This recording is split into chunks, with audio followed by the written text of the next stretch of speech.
We can talk about hard things. We can tolerate intense negative emotions. We can tolerate that our kid is sometimes going to feel a lot of pain. For teenagers to watch us do that, to see that we can withstand it, gives them a vote of confidence that they can withstand it too.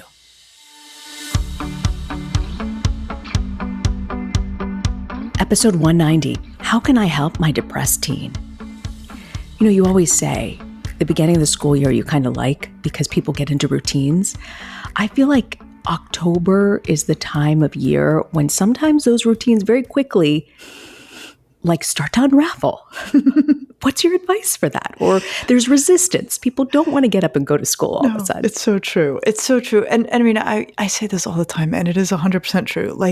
I love routines, and then I quickly start to feel oppressed by routines. And this is the time of the year where I'm like, when is the next break? And I will also tell you, having been someone who works with schools, has worked in schools for so long, the stretch from the start of the school year to Thanksgiving break is the longest schools go in the year without a meaningful break. And it gets tedious. So that's why we all kind of feel this way sometimes. I'm ready for that break already.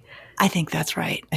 Well, we got a letter about depression, and it just got me thinking about sort of where we are in the school year and how so many people can feel like this. I'm going to read this to you, Lisa. It says, Hi, Lisa.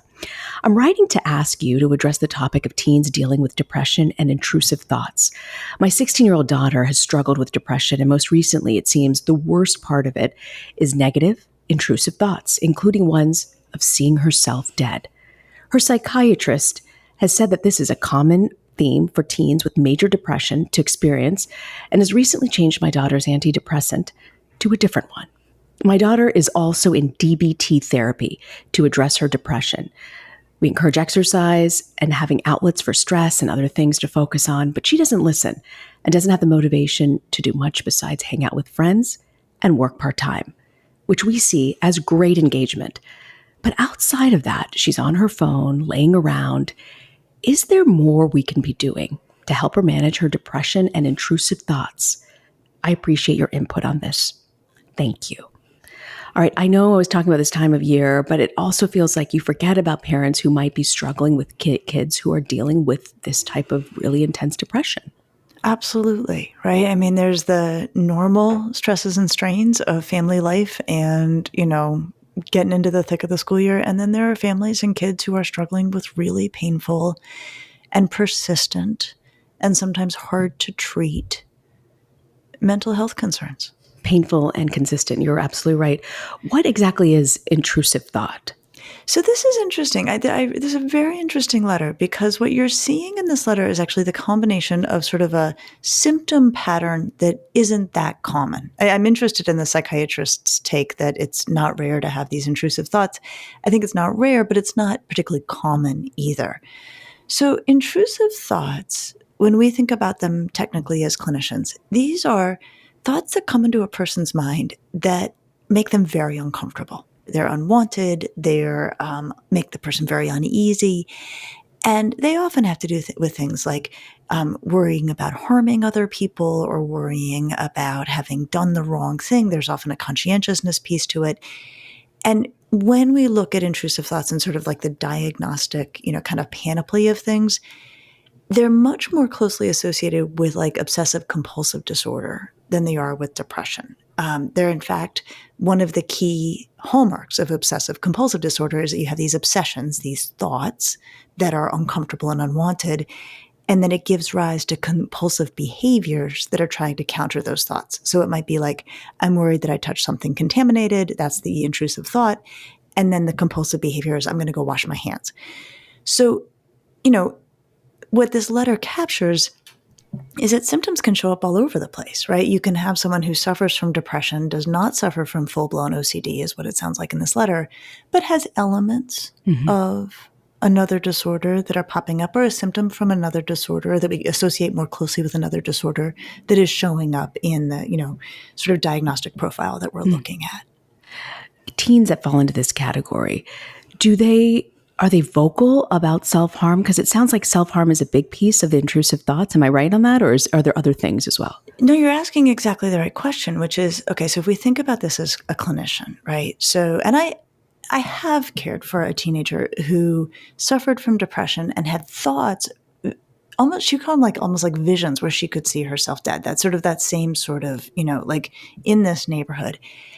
As soon as you have a teenager who's depressed, and especially one who's voicing like thoughts about death, the key question, the do not pesco, do not collect $200 question is this kid at risk of being unsafe with themselves? This is what would need to be assessed. And it sounds like this family's put together a really good team. They've got a psychiatrist, they've got a DBT therapist.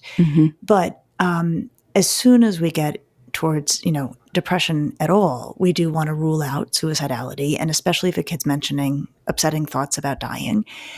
And the way that we do it, I just want to do quickly, like, let's not even like rest on this for a minute. Like, let's go down to right how we do it.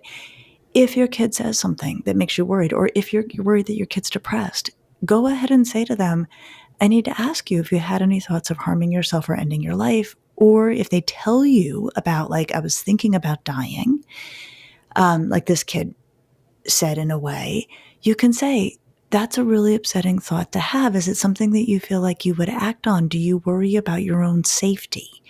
Right. And so just go right to it. Don't beat around the bush. Your kid won't be surprised, especially if they've brought up the question, of thinking about death or dying. And you're going to get an answer from your kid. A lot of kids are going to say, oh, no, the thought crossed my mind, but I wouldn't do it. Right. And your kid, if you feel that that is reassuring to you, go with it. If they're like, I don't know, then you call your pediatrician, you call a mental health professional, you get that child evaluated as quickly as required to make sure that they are 100% safe. It's not that thoughts or intrusive thoughts about violent, I don't even know if that is violent, right? This kid's just saying she's imagining herself dead. They're not always associated with actual risk for suicidality, but you check that risk yesterday. You don't wait on that. What is DBT therapy? So DBT therapy is dialectical behavioral therapy. And in the universe of technical approaches to caring for people, it's relatively young, but it's not that young anymore. It's more than 20 years old. And it's a very, very effective therapy for helping people manage overwhelming, uncomfortable feelings. We care for people who, when they become upset, really struggle to cope effectively. They either do harm themselves, or they engage in eating disordered behavior, or they turn to substances, or they, stop managing their own care in any meaningfully useful way. And dialectical behavior therapy is a set of approaches, a set of techniques that helps people manage uncomfortable feelings well. You know that that's the end-all be-all, is managing uncomfortable feelings well. And when we look at the research on approaches to treating depression, dialectical behavioral therapy is absolutely one of the accepted and recommended approaches. If your child has these thoughts, can you help correct that? Or is there hope that you can get that to turn around? It's so interesting because the take on this, you can go so many directions. And there's not one right answer. So let me give you 3 answers. Because, and this is what I love about caring for families and getting to do individualized work, is that different kids and different families are going to need different solutions. There's not a one-size-fits-all. There's not a one-size-fits-all. And what's really some of my favorite clinical work is when I can actually share the options with people. And sometimes I know the path I think that's going to be most useful, and I'll often say, here are your options, here's what I recommend, but I want you to know your choices. So in this situation, out of the gate, I see 3 options. So interestingly, one of the details in the letter is that the psychiatrist is changing the kid's antidepressants. Right.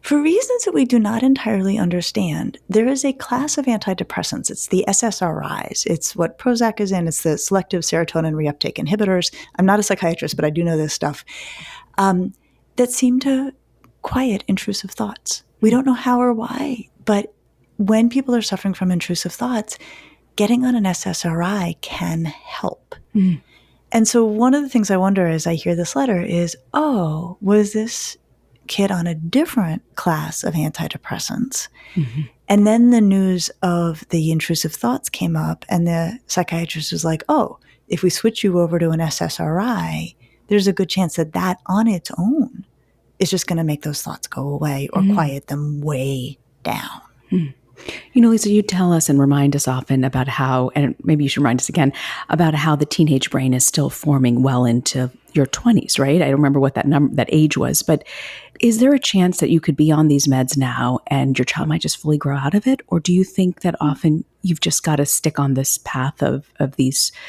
special cocktail of drugs or a certain drug? It's a really important question. And it's because I think what you're getting at is often why families are reluctant to consider medication is that they're like, I don't want, my kid, number one, on drugs, right, of any kind, prescription or otherwise. And I don't want to sort of start like this lifetime, like, can't we work through it another way? Here's how I think about this as a clinician. Development in adolescence is so precious. So much is shifting and changing at this time of life. Kids are making friends. They are getting grades that are going to follow them. They are making choices about how active they're going to be in the world, what activities they're going to do.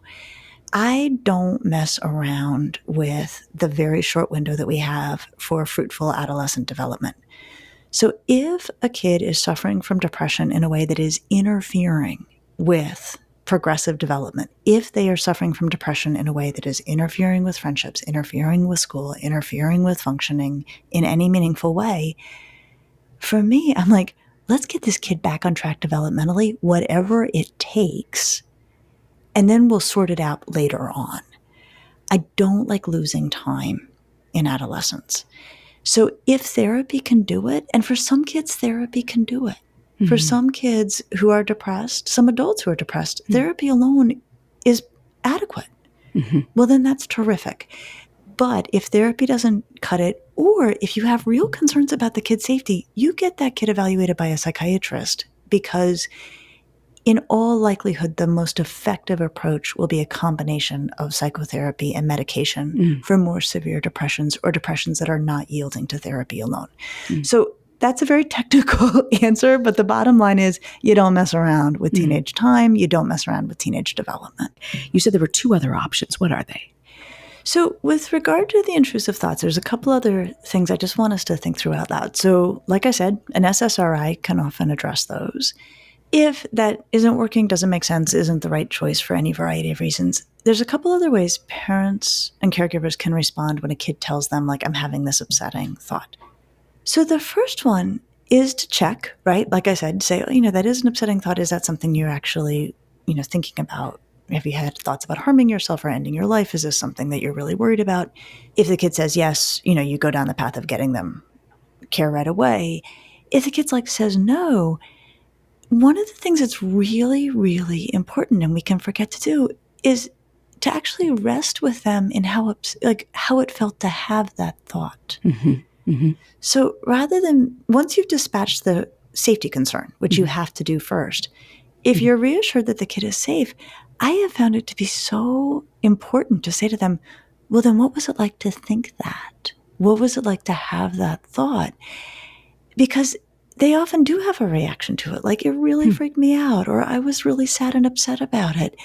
And so sometimes you can just go there and offer comfort and empathy. And, if the kid's in therapy, say, is this the kind of thing you're talking about with your clinician? And I just tell you, that scares me. Just having to have this conversation is very scary. I just want to pause for a second. When you say to ask them about it, I'm scared about, as a parent, opening up that door, even though I know I've got to do it and open up that door. But in that moment, I want to make sure I have the right response. You're saying compassion and just sympathizing with them is really your go-to. What can make a difference in talking about these thoughts? Okay. But what you're articulating, Reena, is exactly why it's hard for adults sometimes to get this right. Mm-hmm. And I'll tell you the version I've seen happen a lot that I feel for everybody in these scenarios. And I've cared for kids, like lots of kids where this has happened, where the kid is like super frustrated about something, super, upset, like who knows what just happened. And they're like, oh my gosh, I wish I were dead. Or, oh my gosh, like, I don't want to be here tomorrow or something like, or I wish I want to kill myself. I mean, but sometimes they'll just say those words. And of course, as the adult in the room, this is horrifying. I mean, I think it's the worst thing my teen could say to me, quite frankly. I don't know if there's anything worse than this to me at this moment. Right. Absolutely. And so where I have seen adults misstep in this is either to ignore it, which I get. Sometimes people are so overwhelmed that they're like, I'm just going to pretend like that didn't happen. Yes. Or to haul that kid down to the emergency room without asking a couple questions first. Right. Because sometimes I've seen those kids and they've then gone through the emergency process and they were like, I did not mean it. It came out of my mouth. I never would have done it. Right. So to take that beat and say, is this something, I heard what you said. Are you worried about your safety? Do I need to be worried about your safety? I mean, to just hit it directly. And then if the kid says, no, say, oh my gosh, okay, well, I'm glad, right? Okay, that's a relief. But you must be very upset. Or what does it feel like to have that thought cross your mind? So what we're doing once we've addressed the safety concern is we're making it clear we can talk about hard things. We can tolerate intense negative emotions. We don't have to overreact. We can tolerate that our kid is sometimes going to feel a lot of pain. And for teenagers to watch us do that, to see that we can withstand it, gives them a vote of confidence that they can withstand it too. This is a totally different approach. And so what I really mean it, like there's 3 choices I can think of, all very different. So medication 1, talking about the thoughts and what they mean to the kid is another. Remember that wonderful psychiatrist, Sue Varma we had? Oh, yes. Yeah. Oh, she talked about practical optimism. Yes. So great. And do you remember on our episode with her, she brought up this metaphor that I will tell you I've now used clinically several times of upsetting thoughts, seeing them like luggage on a conveyor belt and letting them just go by, right? And she's like, you don't have to take it home with you. You can just let it go by. It may even come around again. And so I think another approach, which may work for some kids and some families under some conditions, is once the safety concerns are addressed and the kid says, oh my God, I still had that thought about dying or seeing myself dead, it is within totally reasonable range for a parent or a caregiver to get to a place where they say, can it be like luggage on a conveyor belt? Like you have the thought and you acknowledge it, but you don't pick it up, you don't carry it, you don't unpack it, you don't drag it around all day. You just let your mind move on to other things. See, luggage on a conveyor belt creates such anxiety for me because I'm like, I got to get my bag. I got to get my bag. I got to deal with it. I got to take it off. I got to take it off. Is that the one? Is that the one? No, that's not the one. I didn't put the ribbon on mine. No. But it's like, it's a great metaphor. It is a great metaphor because you got to just learn to let it go. And learn to let it go. And it's funny, Reena, like, I struggle to meditate. Like, I don't know that I'll ever pull it off. Yeah. But I think if I ever am going to get good at meditation, it's going to be using that metaphor. Because like clouds in the sky, letting the thoughts go by, like it's too soft for me. Like luggage on a conveyor belt, watching the baggage go, not picking it up, not carrying it, not unpacking it. I can get into that. I love meditation. I tell you, I think it's been a game changer for me. I really see such power, but you got to be patient with it because it's not easy to stick with. Reena, you're going to have to help me. I love it. I really, that's what, calms down the craziness at the conveyor belt for me. You don't really need to get that bag right now. So I want to ask you a little bit though about exercise. I know personally, I did not understand and become converted to the power of exercise really helping my mental health until I was in my early 30s. And now it's like, that is the one thing in my life I cannot live without. It could be as basic as a walk during, basic as that. Is there a reason for parents to be concerned if your child is sedentary? Could that lead to more of these type of thoughts? Is there a connection between exercise? I don't know that we have a research connection between exercise and intrusive thoughts. I do know we have a research connection between exercise and depression. For me, clinically, for teenagers who are depressed, and especially if they're not getting all the relief they need and want from therapy and or medication, exercise is a non-negotiable.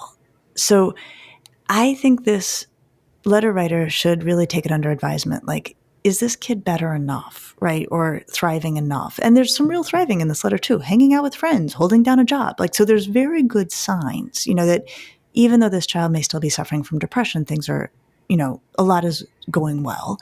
If it really feels like, no, there just needs it's better would be better, I would probably make a real issue about exercise. And it may be like, let's go for a walk. Or is there a class that you could just go to a couple times a week?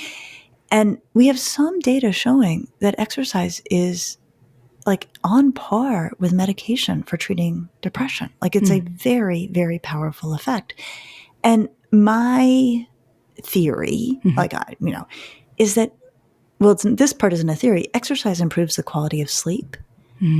And so my theory is that for some people who are suffering from depression, when they exercise, they start to sleep better, and sleep and depression are very closely tied. And so first of all, you can't go wrong by exercising, and you can almost always improve things. So I think on this one, I would probably push a bit harder if I were a parent who didn't feel like their kid's depression was getting, the kid wasn't getting the relief they deserved from their depression. I want to also ask you about the parent talking about, most of the other hours are spent on the phone. So many of us with teens know, like, much of their time is spent on their phone. Is this a problem? When should you be concerned? This is a really important point. So it's not necessarily a problem. It's not necessarily a problem, because I think what it really comes down to is, like, what is the kid looking at on their phone? And are they spending so much time that it's getting in the way of stuff that would be really good for them? So if your kid is looking at, like, the darkest, dreariest, most depressogenic memes possible, it's a problem, right? And some of what we worry about when we look at the link between social media use and depression, we're not convinced that social media use always causes depression, but we're pretty convinced that kids who become depressed will sometimes start to spend a lot more time looking at social media just because they're not doing much else. And that it doesn't help their mental health to have things narrow down to this digital environment. So I would put limits on it, but especially I would also, like, what are they looking at? But if it's actually what it is for a lot of kids, which is, it's where they're connecting. It's where they're having fun. It's where they're watching funny videos. It's where they are learning stuff. They're, engaged in meaningful activities that are uplifting for them, then it's less of an issue. So I think the questions I would ask is, what are they looking at? And are they looking at it so much that they're not getting the sleep they need? They're not getting the physical activity they need. They're not hanging out with their friends, right? You just don't want it crowding out healthy things. There is a lot here. I just, and one of the things we do these episodes, your child might not be going through it, but we always feel like you never know when you might come down that road. Having parents listen to these episodes and become aware of what other parents are dealing with. And sometimes I find solutions that you offer, I might not be going through that particular thing, but it's still like the empathy piece of today. I was just thinking how often I'm just so short on patience. And sometimes all they're looking for is a little empathy on some stuff to feel comfortable. Totally. And sometimes kids, because they are, especially teenagers, they feel things intensely. They will sometimes use extreme language, or talk in extreme, terms, or talk about extreme images. And it's very unsettling to adults. Yeah. But we have to remember, like, everything for teenagers is, on steroids emotionally. And so checking for safety, but not overreacting if the kid is safe, and staying close and being curious goes a long, long way.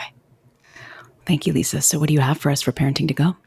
Reena, I bet you could predict my parenting to go on this. It is something that anytime the topic of teenagers and depression comes up, I want to make sure we hit, which is sometimes depression in teenagers looks like depression in adults, where they are low mood, low motivation, sad, blue, or blank. In teenagers, uniquely, depression can also take the form of high irritability. They are prickly. They are like porcupines. No matter what anyone does, it rubs them the wrong way. Their parents bug them. Everybody at school bugs them. The adults at school bug them. This is not always, often not, a snarky teenager. This is often a kid suffering from depression, and it's the kind of depression in teenagers that we are likely to miss. So when we're talking about depression in teenagers, this always has to be something that we make a point of remembering. So much going on, and it's so easy to think your kid may or may not be depressed, but having this episode in particular to walk us through really was eye-opening for me. Thank you so much, Lisa. And next week, we're going to talk about using swear words. Should you just let your kid use swear words? My opinion is no. I'm curious what Lisa has to say next week. I'll see you then, Lisa. I'll see you next week.